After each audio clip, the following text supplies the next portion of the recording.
I planned this sermon text in October of 2019 and had a sense that as we approached May, it might be a good topic to talk about anxiety and fear, just knowing our own family life deals with a lot of anxiety in the month of May, typically. Yeah.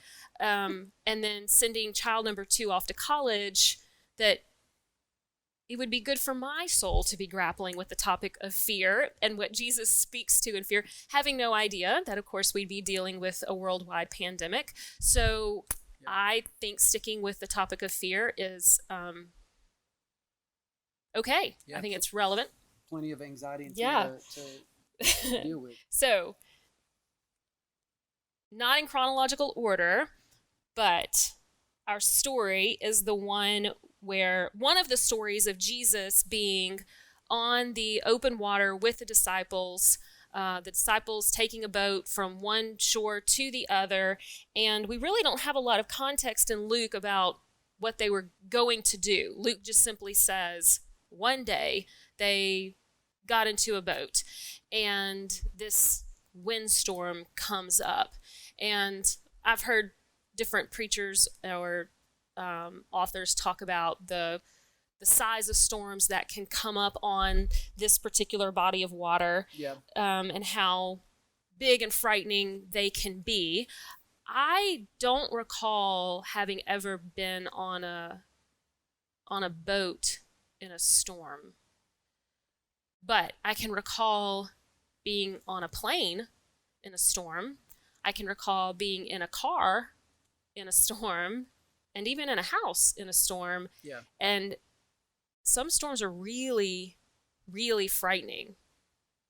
I can remember as a kid riding out Hurricane Elena in our house, and my mom waking us up in the middle of the night and putting us downstairs in the closet that was under the stairway, and letting us grab a few toys and pillows and blankets and like tucking us in there. And the way that the whole house like seemed to pulse in and out, like the doors and everything were just moving. And I really thought that all that was left of our house was that closet. That's what it felt like. Yeah. And when she finally told us that we could come out of the closet and into the hallway that was outside there, I really thought that there were going to be like trees like in our house. And there weren't. It wasn't that bad at all. We had a small tree damage to one part of our roof, and lots of trees down in the yard. But feeling the storm, even from the very protected place of a closet under a stairway, like you felt the storm. The disciples are in a real storm. Like Luke says, they were in danger. Right. And we have all been in situations in our lives when we knew we were in danger. But we've also all been in situations where we may not have actually been in danger, but our brain was sending all the danger signals, right? Yeah. Shooting all the flight or fight signals. And I don't know, it's like, it doesn't matter if you're in real danger or not. Perceived danger can still spike your anxiety as much as real danger. So then just like when the dashboard light comes on and you think either I know how to fix this, and so you begin to correct whatever the mechanical problem is, or you have to take it to a mechanic to say, I have this light, check engine light, and I need you to do some diagnostic examinations here to tell me what's wrong with my car.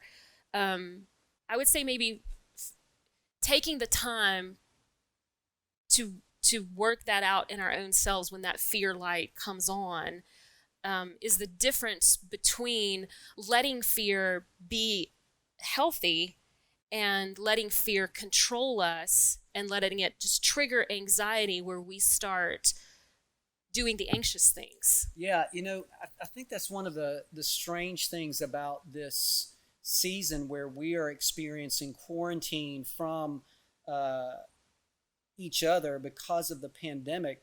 there have been so many mixed messages over the last 6 weeks about, what is it that we're actually supposed to be afraid of? What are we hiding And from? yeah, and it's like it's almost like the scenarios that are set up cause the anxiety. Yes. But we really don't know what to fear. So that sometimes it's like I've run into people in various places, either at the church or in public. And it's like normally where we would like shake hands or we would greet one another. Oh yeah, you do the weird. Like I don't think I'm supposed to touch you. Yeah, and so it's like this weird of I don't know what to fear, and the anxiety is present with that, and so that I've had to deal with that as it relates to our family and as it relates to what do we really need to be protecting our family from? What do we really need to be protecting our churches or our most vulnerable people from?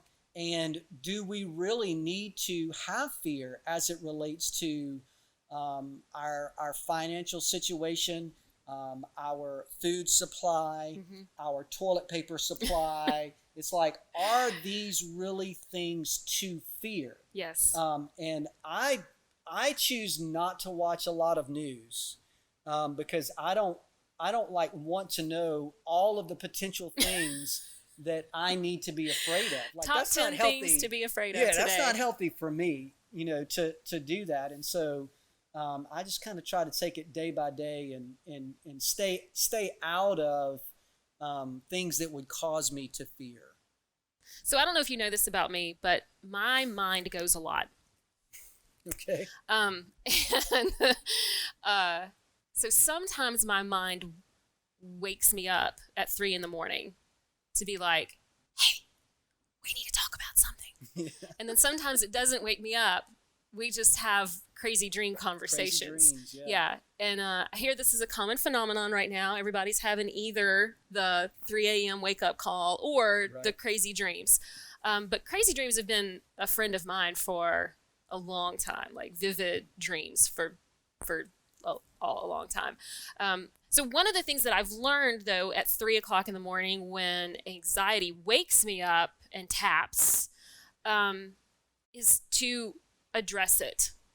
And instead of beginning to worry over and checking my bank account and checking my email and trying to fix it, I address my anxiety specifically. Like almost to the point of making me sound crazy, but I'm going to just go ahead and confess all this, that I speak to it. Hello, anxiety. I know that's you. I feel you in my gut right now. And I don't like the way that you sit on my chest. And so what are you doing here? What is it that you want me to feel anxious about? And what is it you think I can do about it at 3 o'clock in the morning? And then like speaking dead on like that, and then going into a prayer posture has helped me relax at 3 a.m. when anxiety wakes me up. Yeah. So I would just say that for you to speak to your anxiety is not crazy. For you to wake up at 3 a.m. and go check your bank account at 3 a.m., that was where I would say you would be crazy to do that.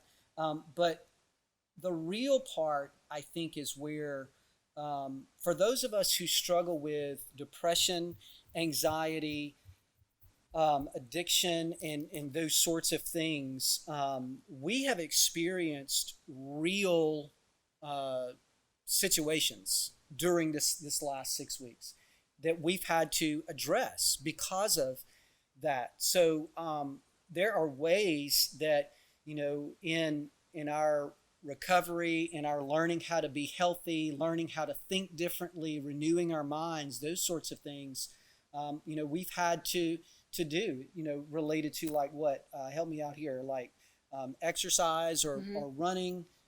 We've, made decisions related to our eating habits, our sleeping habits, our work habits, whether that is intentionally doing something or intentionally not doing something, or intentionally waiting on doing something. Yeah. One of the things that I heard from First Baptist Church Biloxi at the very beginning of this pandemic, they were repeating a lot, and they might still be repeating this a lot, but it was pace yourself. And that was really helpful to me the first 3 weeks, because I felt like you're a sprinter. There's a lot to be done, and I need to do all of it right now. But the reminder, pace yourself, helped me to not overwhelm myself. So they decide in their fear to wake Jesus up. They went to him, woke him up, shouting, "Master, Master, we are dying." And I think it's a beautiful verse to give us permission at any moment to just memorize this verse and speak that to Jesus. We're dying. Master, Jesus, Master, we are dying. Yes. And we're going to talk in a minute about how Jesus responds to them, but like permission to pray that. Yeah. I mean, I think plenty of people are familiar with the prayer, "This is killing me." Yeah. So credit to them, because I think sometimes we forget that we can go to Jesus. Yeah, I mean, we forget that Jesus is with us. Right. Like we exhaust all kind of resources before we even remember, wait a minute. Oh, let's pray. That's like, Jesus is with you. I told you today, Jesus is in the boat with you. Did. Jesus is with you in the boat, wherever you are. Yes. I don't know if you agree with this, but like I've heard like maybe 3 or 4 different ways to try to articulate this to be non-offensive to those people who would disagree. Okay. But I guess one of the ways that people have said this is we're all in the same storm, but we're in a different boat. Yeah. And regardless of what boat we're in, Jesus is with us. Yes. And that's one of the... That'll preach. Yeah, of course. And but that's one of the things that we learned early on in the text, is that Jesus got in the boat with them. Jesus got in the boat with them, and that has implications for our lives, that Jesus gets into life with us, so that wherever we are, whatever we're experiencing. And don't you know that sometimes, like, again, credit to them, because they believed they were dying, and so they go get Jesus. I think sometimes I've made the mistake of, like, we believe we're dying, so first I threw all the rations overboard, and then I battered the sail and tore the sail trying to get it down, and then I dropped the rowboat and threw Andrew overboard trying to fix it before I go get Jesus. And it's like, Jesus, not only are we dying, but also we no longer have a sail, we don't have any food, and you're going to need to rescue Andrew. I don't want to interrupt Jesus. Right. And Jesus is like, oh, why didn't you just, now we got to fix so much. Me dying. So Jesus says to them, where is your faith? But he doesn't address them first. First he addresses the storm. And Luke doesn't tell us what exactly he said, but it says he woke up, he rebuked the wind and the raging waves, they ceased and were calm, and then he looks at the disciples and says to them, where is your faith? Luke puts that language onto Jesus's actions pretty often, but it's in all these different settings. So in one place, he's healing Peter's mother-in-law and he rebukes the illness. In another place, he encounters people with demonic spirits and he rebukes the demons. Then here, he rebukes the weather. Mm-hmm. And in another place, he rebukes the disciples because of their behavior and their attitude. And so I was trying to figure out what action is it that Jesus is taking, because again, Luke isn't giving us words, he's giving us an action that Jesus is taking that is appropriate against disciples, sickness, demons, and weather. Like, what do those things have in common, right? Except that they're all under the authority of God, of Jesus in these cases. So then I started looking up what the word rebuke means, and it literally just means to set in order, or it does mean to set straight. So The idea is this, that Jesus comes on the scene and he's walking one by one in all these situations and discovering what has become disordered in God's world, and he speaks to it. He says, get back in place, get back where you belong. So in the case of illness, he's looking at that illness and saying, you don't belong in her, out. Looking at the demon, you don't belong in him, out. But in the case of the disciples, that attitude doesn't belong in you as a follower of me. So get your attitude right. So here he has the same authority over the weather. You are out of order right now. Get back in order. So Jesus rebukes the wind and the waves. And then Jesus asks them this question: where is your faith? Now, I don't think that that's a corrective kind of statement either. My opinion about that. Like I don't think that's a fussy statement that Jesus has. I think that it really is a question for their introspection, for their to be able to identify where is their faith. Where are they actually placing their faith? And demands a response from them and from us. Where is your faith? I'm imagining like emphasizing different words in that question. Yeah. Where is your faith? Where's your faith? Where's your faith? Well, I mean, we've already acknowledged that Jesus was in the boat. Right. Jesus is with them, and they go to Jesus. They do know to go to Jesus. Yeah, they know to go to Jesus. They wake him up. They are in danger. They are experiencing something that could be life-threatening. The waves are in the boat. The water's filling the boat, and they go to Jesus. So do you think Jesus is inviting them to rebuke the storm? Could be.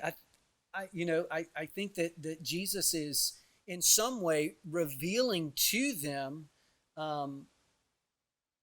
this is the authority that you have in life. Speak to the mountain. Speak to the storm. Speak to the sickness. Speak to what's going on. Where is your faith?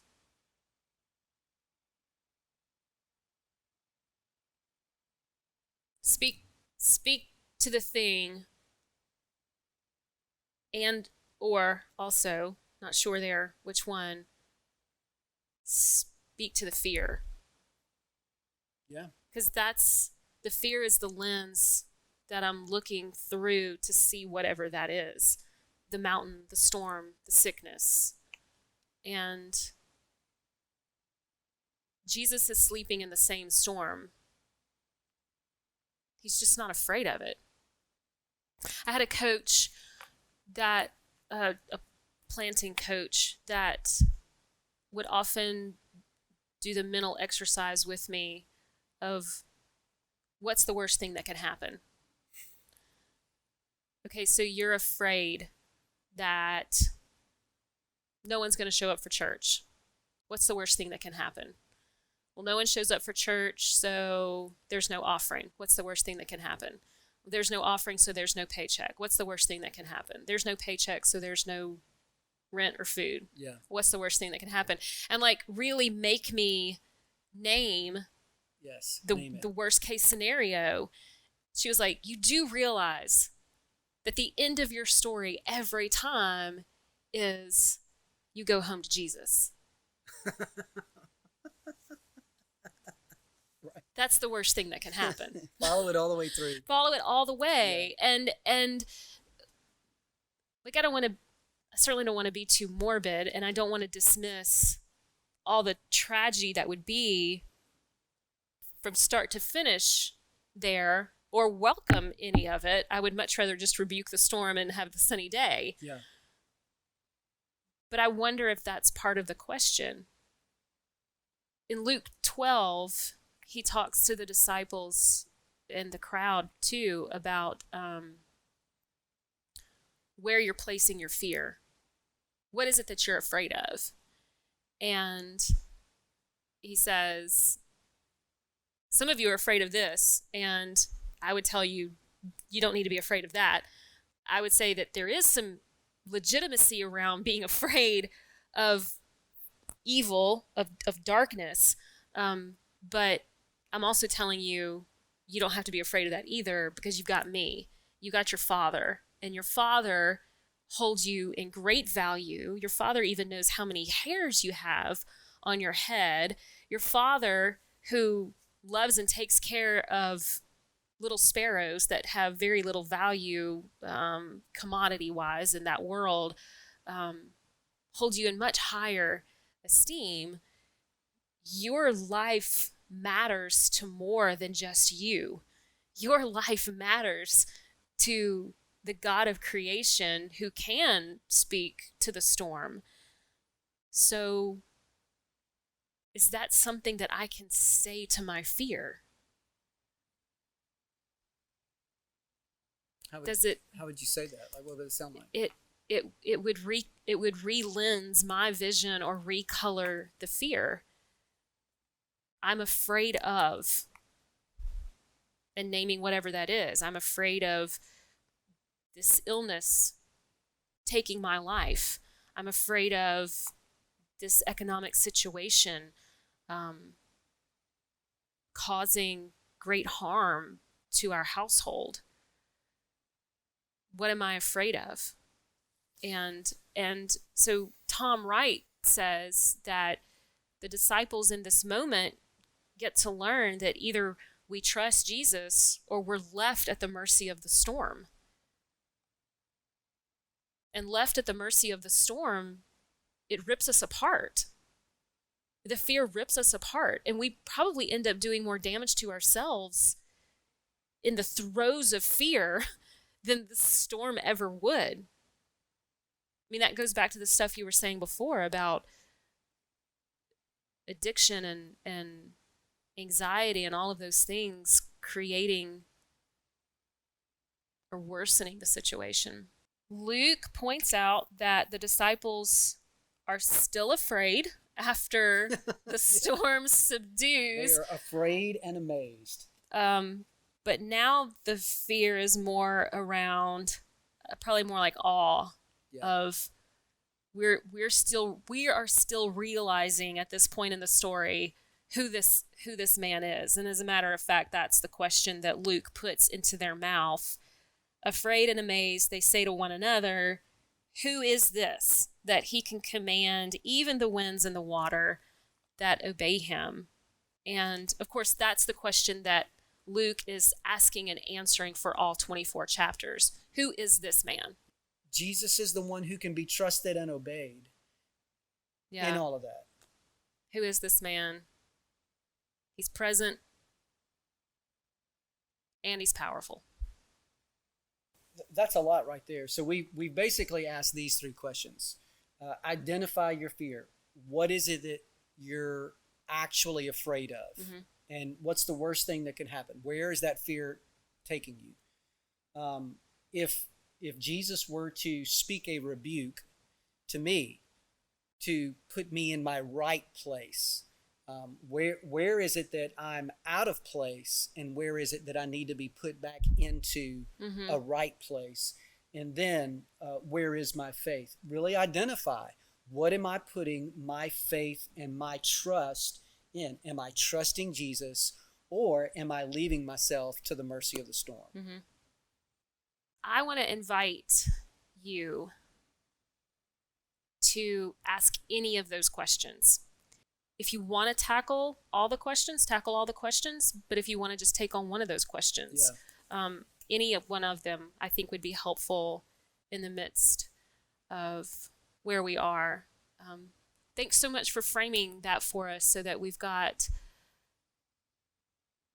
this knowledge that, yes, we are all in the same storm, and we all may indeed be in a different boat, but Jesus is squarely in the boat with us, and Jesus knew this is where we'd be, and he knows we've got more work to do.